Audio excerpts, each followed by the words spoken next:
सके।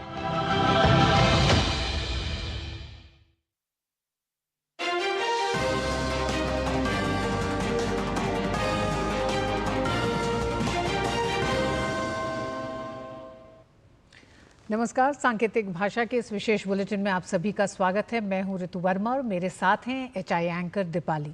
खबरों की शुरुआत करते हैं, उससे पहले नजर डालेंगे हेडलाइंस पर। लॉ कॉलेज की छात्रा से सामूहिक दुष्कर्म की जांच के लिए भाजपा की जांच समिति कोलकाता में। पुलिस आयुक्त से की मुलाकात। कहा, ममता बनर्जी प्रदेश में महिलाओं के खिलाफ अत्याचारों को रोकने में रही नाकाम।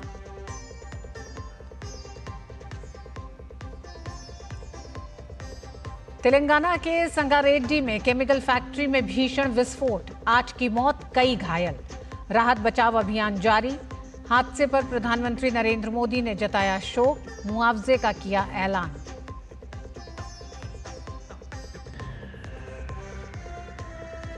प्रधानमंत्री नरेंद्र मोदी 2 जुलाई से 5 देशों के दौरे पर। घाना से करेंगे दौरे की शुरुआत।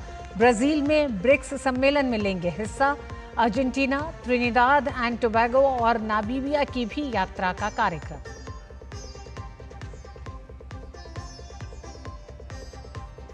आरजेडी नेता तेजस्वी यादव के वक्फ कानून पर दिए बयान पर भड़की बीजेपी।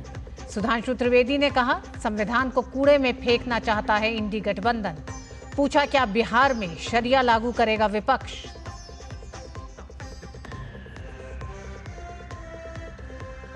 उत्तराखंड और हिमाचल प्रदेश के कई जिलों में भारी बारिश को लेकर रेड अलर्ट। शिमला के भट्टाकुफर में 5 मंजिला भवन गिरा। ओडिशा के बालासोर और मयूरभंज में बाढ़ का खतरा।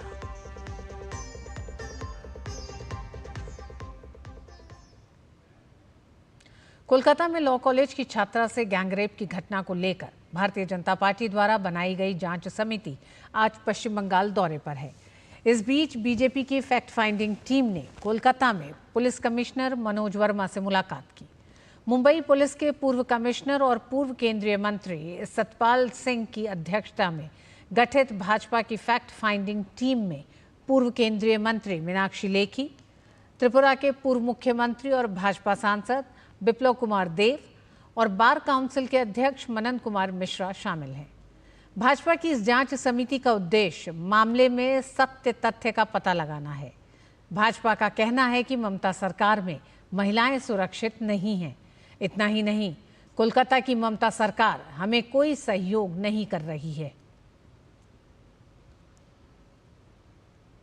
8 महीने की गैप में पश्चिम बंगाल में 2 ऐसी घटनाएं घट गई। एक आरजी कर, दूसरा है साउथ कैलकाटा लॉ कॉलेज, ये जो कस्बा में स्थित है, उसमें एक बच्ची के साथ 19 इयर्स ओल्ड है, फर्स्ट ईयर की छात्रा है, उनके साथ बलात्कार हो गया।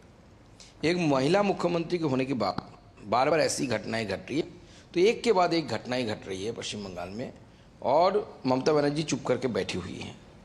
तो इसीलिए हमारे राष्ट्रीय अध्यक्ष जेपी नड्डा जी ने, आदरणीय नड्डा जी ने सत्यपाल सिंह जी के नेतृत्व में, उसमें बिप्लब देव भी है, मीनाक्षी लेखी जैसी, बिप्लब देव जैसी ex chief minister, Meenakshi Lekhi जैसी एक्स सेंट्रल मिनिस्टर, और बाकी लोग 4 जन की ऐसी एक टीम बना के उन्होंने भेजा है। एक रिपोर्ट बना के राष्ट्रीय अध्यक्ष जी को देना है इस कमेटी के द्वारा। इस बीच कोलकाता में लॉ कॉलेज की छात्रा से गैंगरेप की घटना को लेकर विरोध प्रदर्शनों का सिलसिला तेज हो गया है।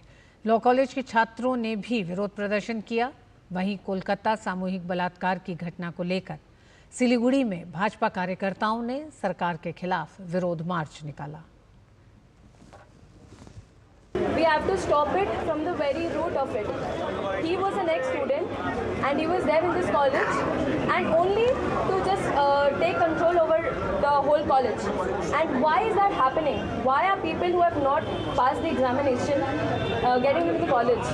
It is not merit-based. It is just you take the money and you get people into the college. We cannot admit these kind of people because there are a lot of deserving candidates who do not get seats either for reservation or for people like these. And this is a very important important issue because he was this type of a person who was not a member of this college, he was not a student of this college. After many years passed by, he's coming and saying that he wants to pursue an LLM into the college just to stay over here and have control. And this is not acceptable. Yeah. Telangana के संगारेड्डी जिले में Sigachi chemical industry में सोमवार सुबह भीषण reactor विस्फोट में 8 लोगों की मौत हो गई, जबकि 26 लोग गंभीर रूप से घायल हो गए। हादसा सुबह 9 से 9:30 बजे के बीच हुआ, जब फैक्ट्री की प्रशासनिक इमारत का हिस्सा धमाके से ढह गया। घटना में 6 लोगों की मौके पर ही मौत हो गई, जबकि 2 अन्य ने इलाज के दौरान दम तोड़ दिया। हादसे के वक्त फैक्ट्री में करीब 150 कर्मचारी मौजूद थे। बचाव दल मलबे में दबे लोगों की तलाश में जुटा है। आग पर काबू पाने के लिए 8 फायर टेंडर मौके पर मौजूद हैं, जबकि केमिकल जलने से उठता घना धुआं राहत कार्य में बाधा बना हुआ है। आईजी सत्यनारायण मौके पर बचाव कार्य की निगरानी कर रहे हैं। केंद्रीय मंत्री जी किशन रेड्डी ने मृतकों के परिजनों के प्रति संवेदना व्यक्त की और घायलों के शीघ्र स्वस्थ होने की कामना की है। उन्होंने केंद्र की एजेंसियों को राहत कार्य में राज्य सरकार के साथ पूरा सहयोग देने के निर्देश दिए हैं। तेलंगाना के संगारेड्डी में फैक्ट्री में आग लगने की घटना पर प्रधानमंत्री नरेंद्र मोदी ने दुख प्रकट किया। प्रधानमंत्री कार्यालय की ओर से एक्स पोस्ट के जरिए इसकी जानकारी दी गई। पोस्ट में लिखा गया है कि प्रधानमंत्री तेलंगाना के संगारेड्डी में एक फैक्ट्री में आग लगने की घटना में लोगों की मौत से दुखी हैं। अपने शोक संदेश में उन्होंने उन लोगों के प्रति संवेदना प्रकट की जिन्होंने इस दुर्घटना में अपने प्रियजनों को खो दिया है। घायलों के जल्द स्वस्थ होने की कामना करते हुए प्रधानमंत्री राष्ट्रीय राहत कोष से प्रत्येक मृतक के परिजनों को 2 लाख रुपए की अनुग्रह राशि देने की बात कही गई है। घायलों को 50,000 रुपए दिए जाएंगे। राष्ट्रपति द्रौपदी मुर्मू ने भारतीय पशु चिकित्सा अनुसंधान संस्थान इज्जतनगर बरेली के 11वें दीक्षांत समारोह में शिरकत करते हुए अनेक छात्रों को उपाधि देकर सम्मानित किया। इस मौके पर उत्तर प्रदेश की राज्यपाल आनंदीबेन पटेल, झारखंड के राज्यपाल संतोष गंगवार, यूपी के मुख्यमंत्री योगी आदित्यनाथ, कृषि मंत्री शिवराज सिंह चौहान समेत अनेक गणमान्य लोग शामिल हुए। राष्ट्रपति द्रौपदी मुर्मू ने समारोह को संबोधित किया और कहा कि टेक्नोलॉजी के प्रयोग से पशुपालन में क्रांतिकारी परिवर्तन लाए जा सकते हैं। टेक्नोलॉजी के प्रयोग से देश भर के पशु चिकित्सकों को सशक्त बनाया जा सकता है। Genome editing, एम्ब्रॉय transfer technologies, artificial intelligence, big data analytics जैसे टेक्नोलॉजी की प्रयोग से इस क्षेत्रों में क्रांतिकारी बदलाव ला जा सकते। IVRI जैसे संस्थानों को पशु रोगों के निदान और उनको पोषण उपलब्ध कराने में स्वदेशी और सस्ते उपाय ढूंढने चाहिए, क्योंकि सब एफोर्डेबल हो, चिकित्सा सबको मिल सके।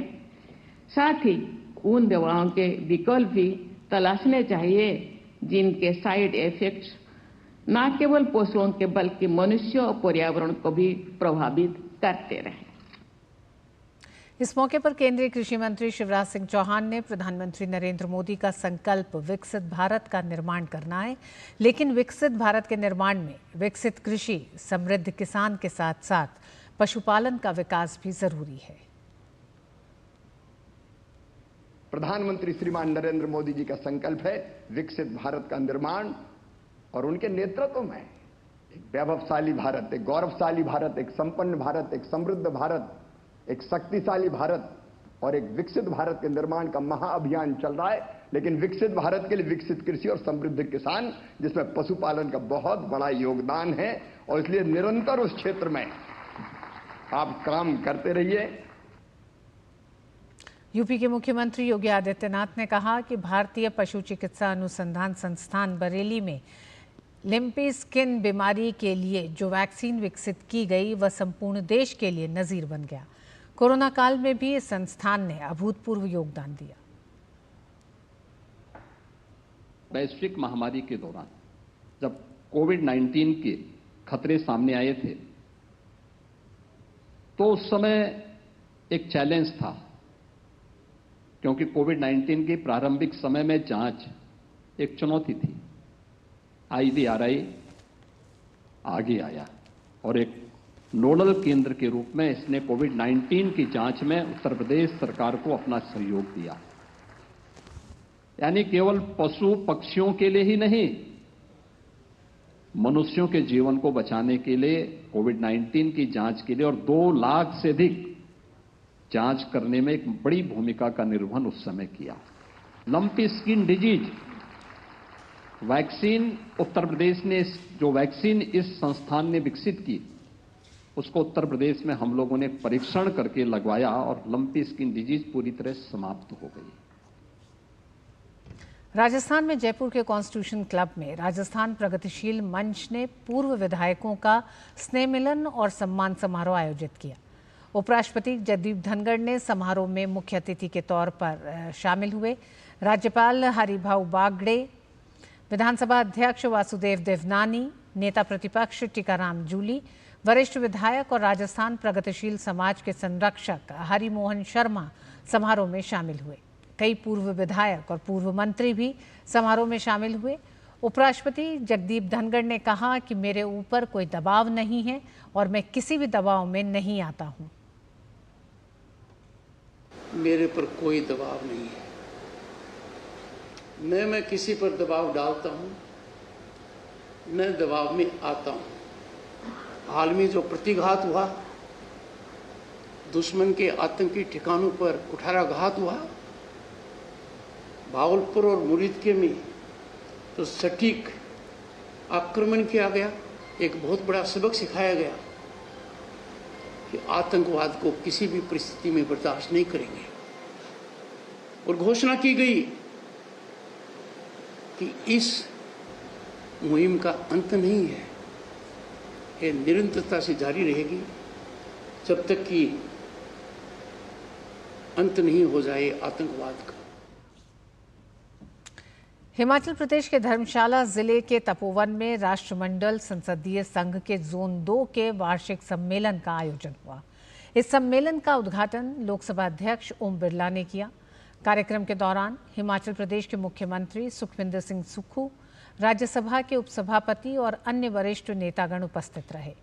इस मौके पर ओम बिरला ने अपने संबोधन में धर्मशाला के सांस्कृतिक इतिहास का जिक्र करते हुए कहा कि इस सम्मेलन से नई ऊर्जा मिलेगी, नया मार्गदर्शन मिलेगा। उन्होंने उम्मीद जताई कि सभी लोकतांत्रिक संस्थाएं एक विचारों से, नए चिंतन से बदलती परिस्थिति के अंदर जनता की आकांक्षाओं पर खरी उतरेंगी। धर्मशाला का अपना सांस्कृतिक इतिहास है, यहाँ की लोकतांत्रिक विरासत है, आध्यात्मिक ऊर्जा का केंद्र है, शांति सद्भावना का संदेश का केंद्र है और निश्चित रूप से इस धरती पर आयोजन के सम्मेलन से एक नई ऊर्जा मिलेगी, नया मार्गदर्शन मिलेगा और सभी लोकतांत्रिक संस्थाएं नए विचारों से, नए चिंतन से बदलती परिस्थिति के अंदर और जनता की अपेक्षाएं, आकांक्षाओं को पूरी कर पाएंगे। इस मौके पर ओम बिरला ने प्रकृति और मानव के बनाए संसाधनों की ठीक से निगरानी करने की अपील की। दल बदल कानून के व्यापक समीक्षा करने का आह्वान करते हुए उन्होंने विधायी संस्थाओं को जनता से जुड़ने और अपनी क्षमताओं को बढ़ाने के लिए आर्टिफिशियल इंटेलिजेंस के उपयोग की भी सलाह दी। प्रकृति और मानव ने बनाए इन संसाधनों का हम ठीक से निगरानी करें, इनकी ठीक से व्यवस्था करें, दल बदल कानून की व्यापक समीक्षा करें और एआई का उपयोग कर हम विधायी संस्थाओं को जनता के नजदीक और हमारे माननीय सदस्य एआई का उपयोग कर उनकी क्षमता को बढ़ाते हुए और जनता की अपेक्षा आकांक्षाओं को पूरा करें। कर्नाटक में मुख्यमंत्री के परिवर्तन की अटकलों के बीच कांग्रेस अध्यक्ष मल्लिकार्जुन खड़गे ने कहा कि इस मुद्दे पर अंतिम निर्णय पार्टी हाईकमान के हाथ में है। यह हाईकमान पर छोड़ दिया गया है कि उन्हें आगे की कार्रवाई करने का अधिकार है। गौरतलब है कि खड़गे का ये बयान ऐसे समय में आया है जब राज्य में नेतृत्व परिवर्तन को लेकर पार्टी के अंदर हलचल की खबरें सामने आ रही हैं। That is in the hands of High Command. Nobody can say here what is going in the High Command. High Command has got power to take further actions, but unnecessarily one should not create problem. और bulletin में वक्त एक छोटे से break का।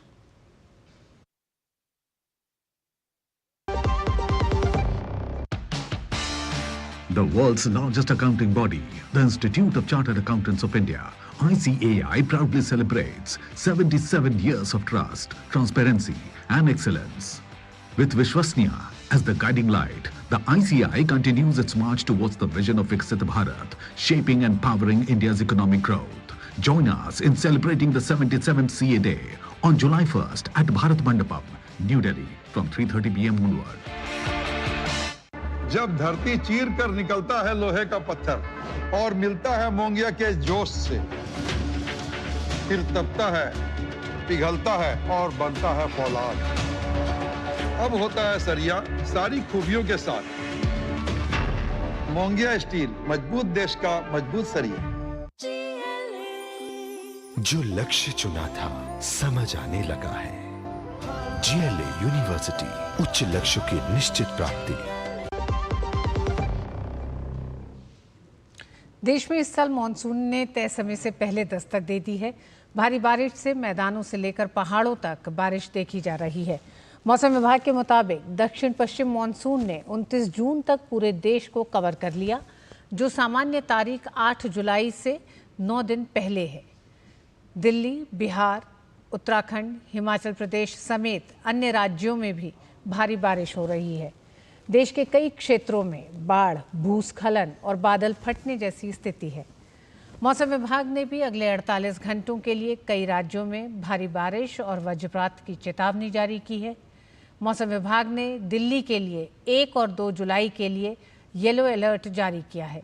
वहीं बिहार के पटना, गया, बांका और औरंगाबाद जैसे जिलों में भारी बारिश ने तबाही मचा रखी है। मौसम विभाग ने बिहार के 10 जिलों के लिए भारी बारिश और वज्रपात का रेड अलर्ट जारी किया है। वहीं पंजाब, हरियाणा के लिए भी ऑरेंज अलर्ट जारी किया गया है। उधर हिमाचल प्रदेश के शिमला के भट्टा कूफर में 5 मंजिला भवन के गिरने की खबर है। 4 लेन निर्माण के चलते कल रात इसमें दरारें आ गई थीं। भारी बारिश के कारण आज सुबह ये भवन जमींदोज हो गया। बीती रात इस इमारत को खाली करा लिया गया था। उधर ओडिशा राज्य के उत्तरी हिस्से में बाढ़ का खतरा मंडरा रहा है। क्षेत्र की कई प्रमुख नदियां लगातार उफान पर हैं। बालासोर और मयूरभंज जिलों में बाढ़ का खतरा मंडरा रहा है। अधिकारियों ने इन दोनों जिलों के जिला कलेक्टरों को सतर्क रहने के लिए अलर्ट जारी किया है। राज्य आपदा प्रबंधन विभाग बालासोर और मयूरभंज जिलों में संभावित बाढ़ की स्थिति के लिए तैयार है। आपदा प्रबंधन विभाग के मुताबिक झारखंड चांडल बांध से पानी के अप्रत्याशित रूप से छोड़े जाने से सुवर्णरेखा नदी में अचानक बाढ़ आ गई है। इस बीच बुधबलंगा और जलाका नदियों का जलस्तर भी बढ़ गया है। हालात को देखते हुए मयूरभंज और बालासोर के जिला कलेक्टरों को सतर्क रहने के निर्देश दिए गए हैं। संभावित बाढ़ प्रभावित क्षेत्रों में ODRAF और NDRF की टीमों को तैनात किया गया है। क्षेत्र में एक मेडिकल टीम भी भेजी गई है। पर्याप्त मात्रा में सूखा भोजन, दवाएं और अन्य राहत सामग्री तैयार रखी गई है। तमिलनाडु के कोयम्बटूर में भारतीय वस्त्र उद्योग परिसंघ ने तीसरे मानव निर्मित फाइबर सम्मेलन का सफलतापूर्वक आयोजन किया। इस सम्मेलन में केंद्रीय कपड़ा राज्य मंत्री पवित्रा मार्गरीटा बतौर मुख्य अतिथि शामिल हुए। इस दौरान केंद्रीय मंत्री ने कार्यक्रम को संबोधित करते हुए कहा कि पीएम मित्र पार्कों की स्थापना और उत्पादन से जुड़ी प्रोत्साहन योजना भारतीय कपड़ा क्षेत्र के लिए गेम चेंजर के रूप में कार्य करेगी। इसी के साथ केंद्रीय मंत्री ने वैश्विक कपड़ा क्षेत्र में भारत की स्थिति को और मजबूत करने के लिए सरकार द्वारा उठाए जा रहे विभिन्न कदमों पर प्रकाश डाला। वर्ष 2030 तक भारत द्वारा $100 अरब मूल्य के कपड़ा और परिधान निर्यात लक्ष्य को प्राप्त करने में मानव निर्मित फाइबर यानी MMF क्षेत्र की महत्वपूर्ण भूमिका होगी। इस सम्मेलन में नीति निर्माताओं, उद्योग से जुड़े हुए लोगों और भागीदारों को एक मंच पर साझा करने का अवसर मिला है। इस सम्मेलन का थीम वैश्विक व्यापक गतिशीलता, मानव निर्मित फाइबर मूल्य श्रृंखला में भारत की स्थिति को मजबूत करना है।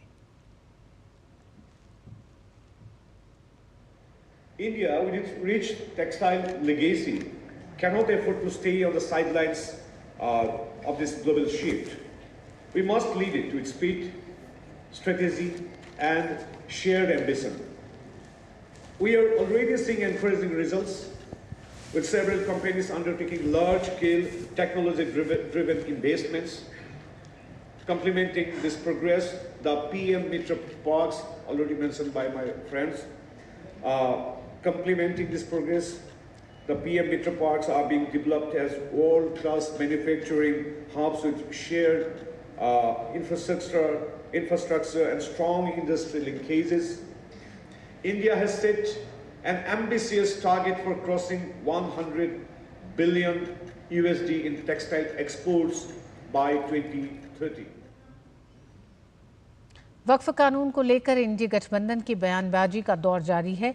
इसी कड़ी में आरजेडी नेता तेजस्वी यादव ने कहा कि अगर महागठबंधन की सरकार बनी तो केंद्र सरकार द्वारा लाए गए वक्फ अधिनियम को कूड़ेदान में फेंक दिया जाएगा।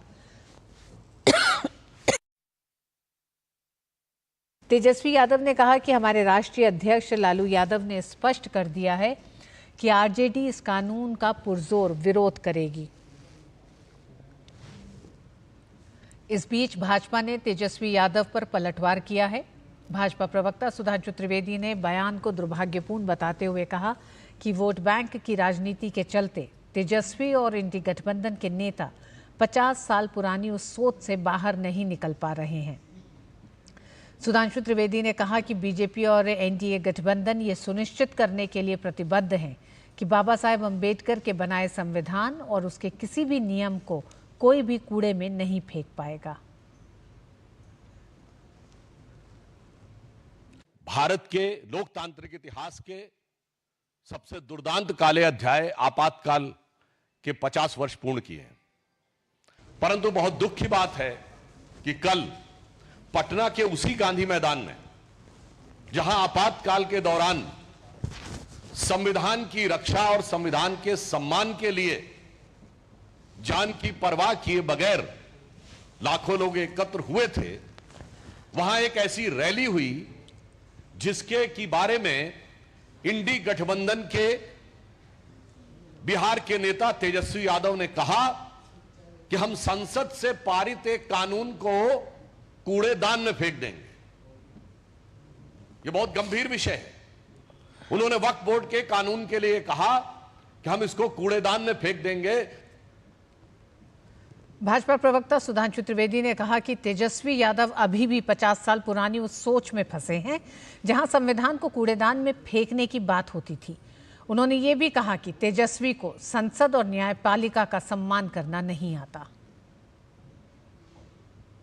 न संसद का सम्मान न न्यायपालिका का सम्मान।